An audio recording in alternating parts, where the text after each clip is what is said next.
There is nothing quite like a delectable flavor.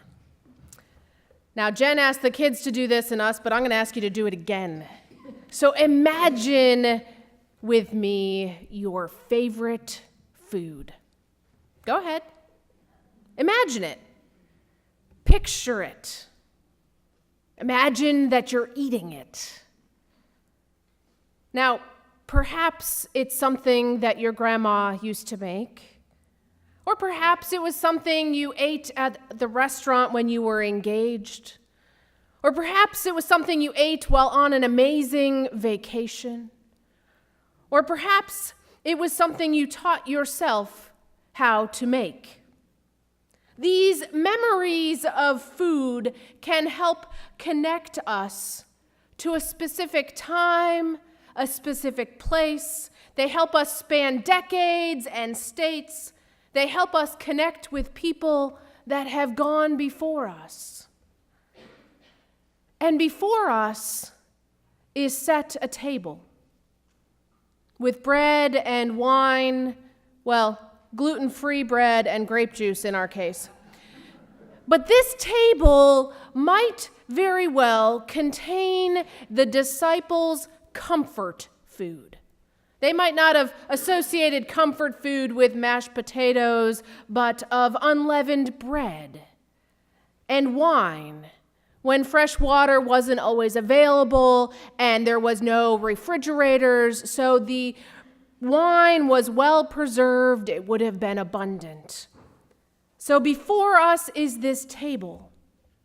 And it's not really about the items on the table, but it's what happens when we gather at this table. When we see the table set for communion, many of us can immediately recall the story. Jesus preparing a meal with his best friends right before he died to give them something to hold on to after he was gone. Bread, body, cup, blood.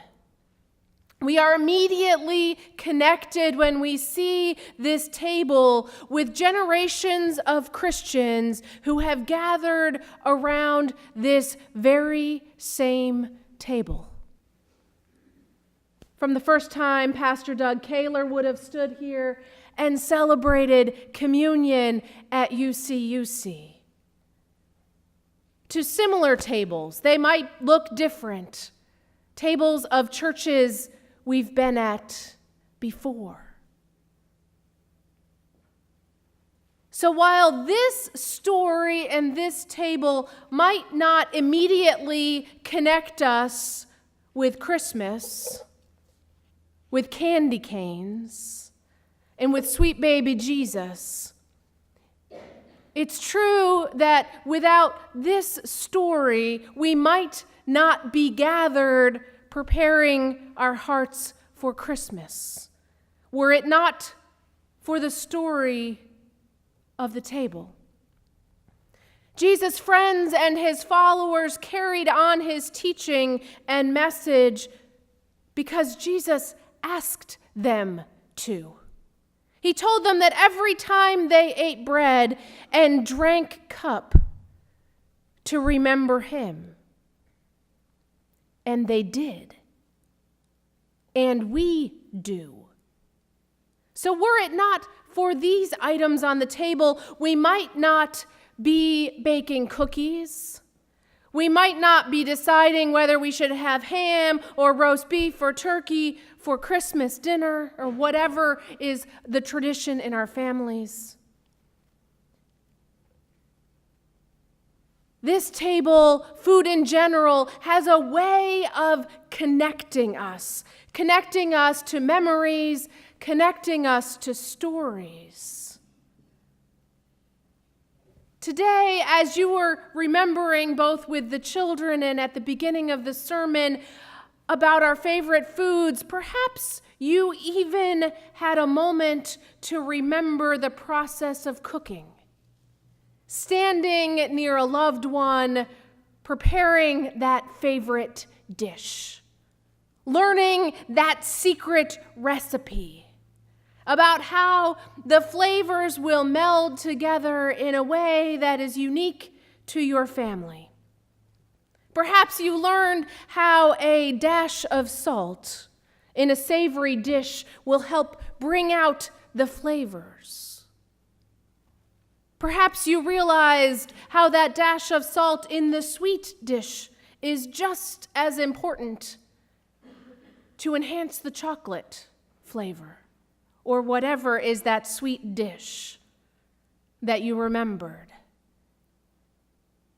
Jesus teaches us that we are salt of the earth. We are here to enhance the world, to bring out the goodness and the flavors. Now, we are not here to overpower it, as too much salt in any dish, as we've probably all done, can do. We're not here to be better than the rest of the ingredients. We're not here to dominate. But we are essential. We are necessary. And what does it look like to be salt of the earth? In Advent, we're reminded that it looks like hope. It looks like peace. It looks like joy. It looks like love. It looks like us noticing God's incarnation, God's presence in and among us, in our world here and now. So as we move through this season, our taste buds alive with the flavors of Advent and Christmas, I invite us to remember our role as salt of the world, bringing out and enhancing hope and peace and joy and love. May it be so. Amen.